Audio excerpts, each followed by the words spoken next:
Mtu wa Mungu, ushawahi kuona umewekwa katikati ya watu wakubwa, watu falme wakuu, viongozi wakubwa, wakurugenzi, mabosi, watu ambao wako vizuri, wafanyabiashara wakubwa, watu ambao wana link na connection kubwa. Umewekwa katikati yao, lakini unaona haupati fedha wala haufanikiwi.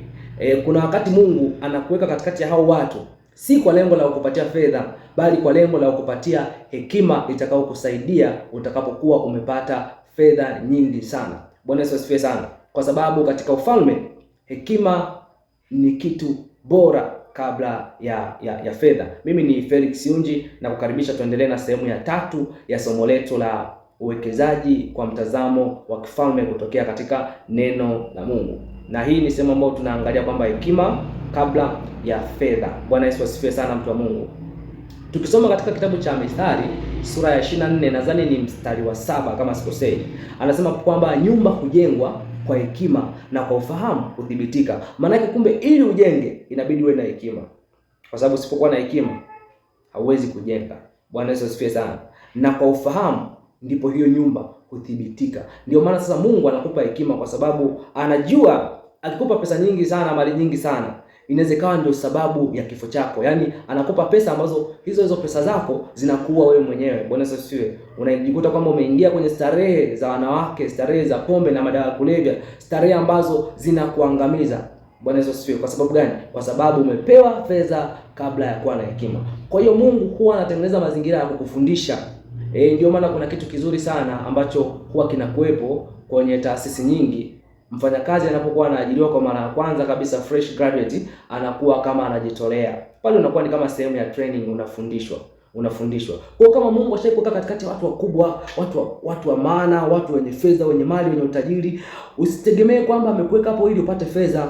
Sio kila wakati amekuweka ili upate fedha. Anakuweka katikati hao watu wakubwa ili akupe maarifa yatakayoweza kukusaidia utakaposimama kwenye nafasi yako, kusiwe na kitu cha kukuyumbisha au kukuangusha, kwa sababu tayari umeshajengewa msingi wa hekima ambao unaweza ukapokea fedha pasipo kukudistract kwenye kusudi la Mungu kwenye maisha yako, pasipo kukutoa.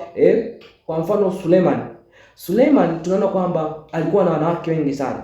Kilichomsaidia Suleiman ilikuwa ni hekima. Manake kwa idadi ya wanawake ambao Suleiman alikuwa nao, kama Mungu angekuwa hajampa hekima mwanzo, manake ule uharibifu au makosa ambayo aliyafanya yale, manake angeyafanya makubwa zaidi ya yale ambayo aliyafanya kama asingekuwa na hekima. Kwa unaweza kuona nguvu ya hekima ndio iliyomsaidia Suleiman, hata makosa aliyofanya hayakuwa ni makubwa mno kwa viwango vikubwa sana. Kwa idadi ya wale wanawake, kwa idadi ya ule utajiri, lazima angefanya makosa makubwa mno. Kama kuna wafalme tu walikuwa na vitu kiasi tu, lakini walifeli vibaya mno, maana Suleiman angefeli zaidi bila hekima. Kwa unaweza kuona kwamba hekima ni kitu cha msingi sana kwenye uwekezaji wa kifalme. Mungu anakupa hekima. Watu unakuta kwamba mtu amekupa biashara, amekupa fursa, bwana tufanye biashara, usimamie biashara yangu. Vile ndio unavyojifunza, unapopata hekima, unaelewa biashara zinafanywaje, mambo yanaendaje. Nisimamie hichi, nisaidie hichi. Yaani hapo usitazame fedha, angalia kitu ambacho unakipokea. Hicho ndio ambacho kitakusaidia, kwa sababu hicho kinafaa kuliko fedha. Fedha zinaweza zikapotea, lakini hekima inakaa ndani yako, inadumu milele na itakusaidia siku zote kwenye mambo yako yote. Unaona tofauti wa fedha na hekima? Fedha zinaweza zikaibiwa, zinaweza zikapotea, zinaweza zikaharibika, lakini hekima hakuna kukuibia. Hakuna kukuibia. Lakini pia Mithali 4:7 anasema kwamba hekima ndio kila kitu. Hekima ndio kitu cha kwanza. Kwa anasema kwamba jipatie hekima na mapato yako yote jipatie ufahamu. Bwana Yesu asifiwe sana. Yaani tumia fedha zako kutafuta ufahamu. Hakikisha unafanya jitihada kujipatia hekima, kwa sababu katika dunia hii hekima ni kila kitu. Bwana Yesu asifiwe sana. Biblia haisemi fedha ndio kila kitu cha kwanza, ila inasema hekima ndio kitu cha kwanza.